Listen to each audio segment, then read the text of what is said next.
আমি আমার জীবনের সবচেয়ে খারাপ সময়গুলা, সবচেয়ে খারাপ মুহূর্তগুলা নিজে নিজে পার করেছি, নিজের সাথে নিজে যুদ্ধ করে পার করেছি। আমার খারাপ সময়ে আমি আমার পাশে কাউকে পাইনি, তবে আমার সুসময়ে আমার ভালোবাসার মানুষের অভাব ছিল না, আমার শুভাকাঙ্ক্ষীর অভাব ছিল না।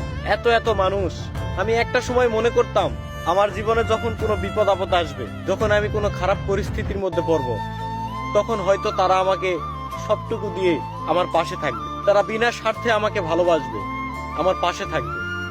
কিন্তু আমি ভুল ভেবেছিলাম। আসলে ভাই, এই স্বার্থের দুনিয়ায়, নিষ্ঠুর পৃথিবীতে আপনাকে কেউ স্বার্থ ছাড়া ভালোবাসে না। আপনি হয়তো এখন বুঝতেছেন না, কিন্তু আপনি যখন কোনো বিপদে পড়বেন তখন আপনি বুঝতে পারবেন আসলে আপনাকে স্বার্থ ছাড়া কে ভালোবাসে আর কে ভালোবাসে না। তবে আমি এটা শিওর বলতে পারবো, স্বার্থ ছাড়া কেউ কাউকে ভালোবাসে না, কেউ কারো পাশে থাকে না।